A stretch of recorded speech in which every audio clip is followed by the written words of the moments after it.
Hello, welcome to PlayStation Access. My name's Nathan. I'm here with Dave. Hello. Dave, you and I got to play Gambit at Gamescom. Yes, we did, Nath. We were on opposing teams. We were. This is what we're going to see. We're going to break down. This is a video about Gambit is a new PvPvE mode in Destiny 2 Forsaken, which is coming out very soon, actually. And this is one of the modes you're going to get to play. Me and Dave really like it. And this is a bit of a breakdown on why.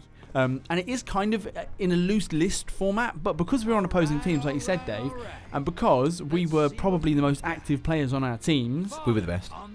Yeah, we played through, so it's a best of 3 competition, and I kind of cut between to show how it works. First of all, first thing I like about it, man, is, so just to explain the process, it's 4 versus 4, kinda. You're in parallel arenas, so you're shooting stuff. In this case, you saw he was tossing that token. That decided we were fighting Fallen. We're fighting Fallen in this world. Everyone you kill, you get a moat. You bank your moats, and that eventually summons what's called a primeval. You beat your primeval first, you win. So you're kind of like collecting stuff. This is Dave's gameplay. It's sort of like a race, isn't it? So it's at the.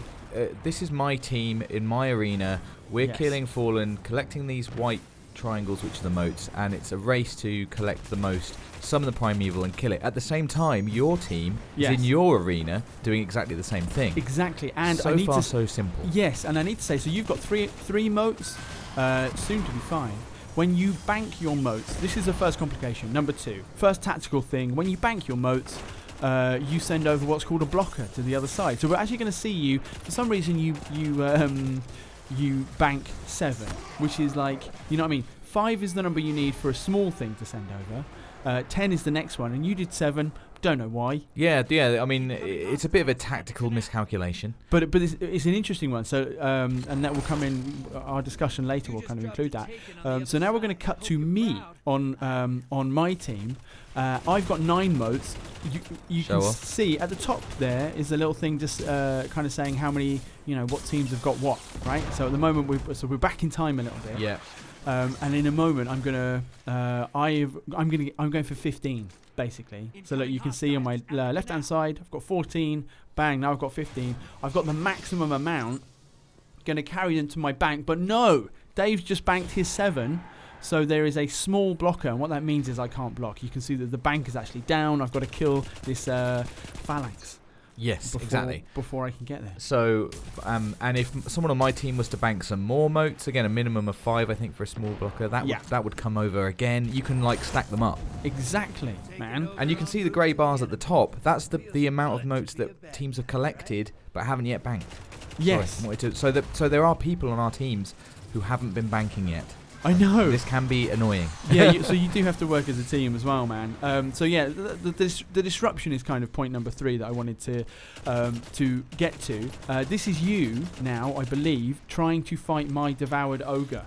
Yes, yeah, because you banked 15, so that's for like the biggest amount you can bank, so I have to deal with an ogre. Thanks very much, Nate. And you can kind of see that this is kind of illustrating the difference between Dave's small one, which, I was able to take out relatively easily, an ogre, your teammates are helping, and that is, it takes a little while anyway. Now look at this. You just banked to take it up to 27. We're going to have a little look at the you doing that on the bar on top.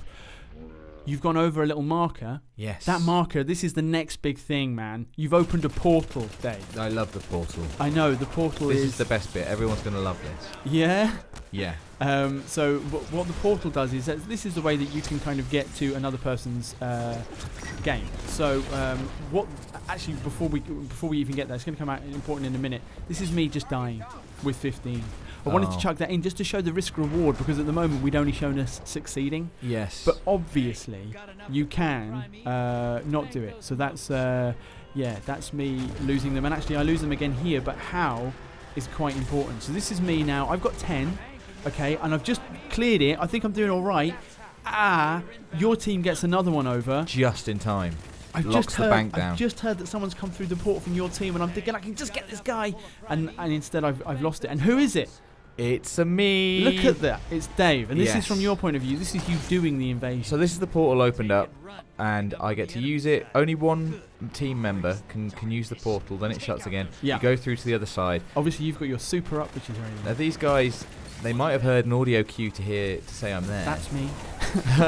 But if they didn't, they're otherwise unaware, so they have to keep an eye out for me. And here I am. I'm looking for the last guy. I want to wipe this team. I have to applaud you here, man.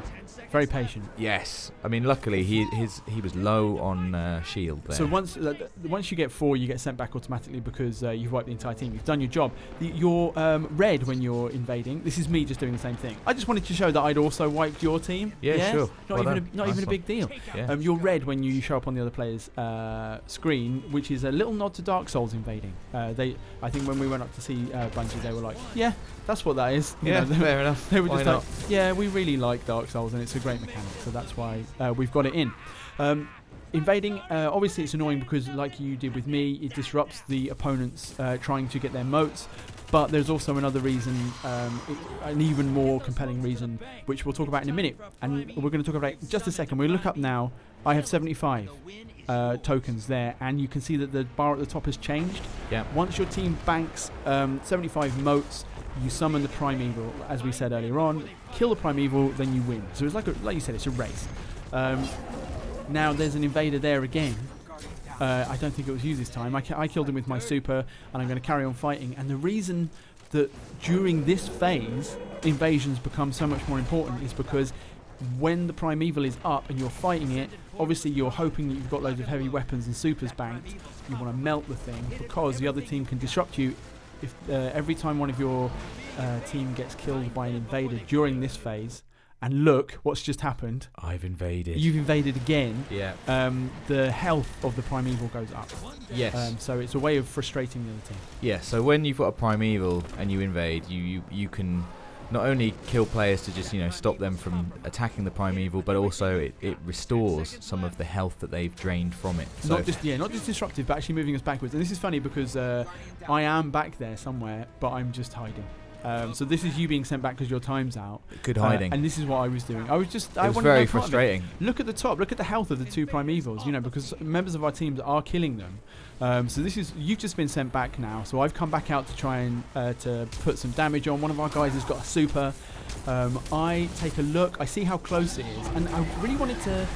The reason I like this mechanic so much is obviously if you go in and you wipe everyone, it's brilliant. But this is a bit more scrappy. I didn't have a super here. I didn't have a heavy. But our portal opened up and I saw it was so close. And I thought, you know what, even if I go through and I just kill one person, then it's still going to helps. be... And look, so what I did was I just wanted to kill one guy. That guy's open. I hit him. I know the guy on the left is going to kill me. And I was just like, I just want to kill this one guy. And I did it just in time. I don't think it really affected the result. But look, in slow-mo, you can kind of see... You see a lot of health goes back on, yeah. And in a different game, that could have been the difference. As it was, my team kind of had it covered, and as soon as we came out, we won. I think if you're gonna invade, you're gonna need to kill somebody.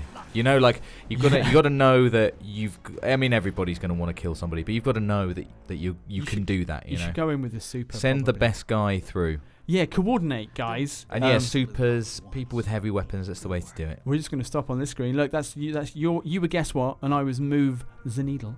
Yes. We did not so much with the moats. We did quite a lot of moats, but we did more than that. We were killing the other team. You lost a lot of moats there, Nath. Just saying. I did. Well, I mean, it's risk and reward. But you had to collect them to lose them. I did, yeah. And I was telling you. I think when we came out, I was like, there was one game I was sure we were going to lose, just because you saw me literally falling into the hot water. Yeah. And losing 15 because I jumped wrong. So look, that's just a few reasons that we particularly like Gambit. Get in there with a team of 4. I think that the mechanics are just really they're pitched on that. They're going to make for loads of little dramatic scenarios, and the best multiplayer is a way of telling stories within the game. So, and that's what this is going to do. It's going to be great. Let us know in the comments what you thought of our breakdown. Like this video if you enjoyed it. Subscribe to PlayStation Access. Don't forget to hit the bell so you can actually get notified when our videos come along. Stay tuned to the channel. We've got loads more coming up.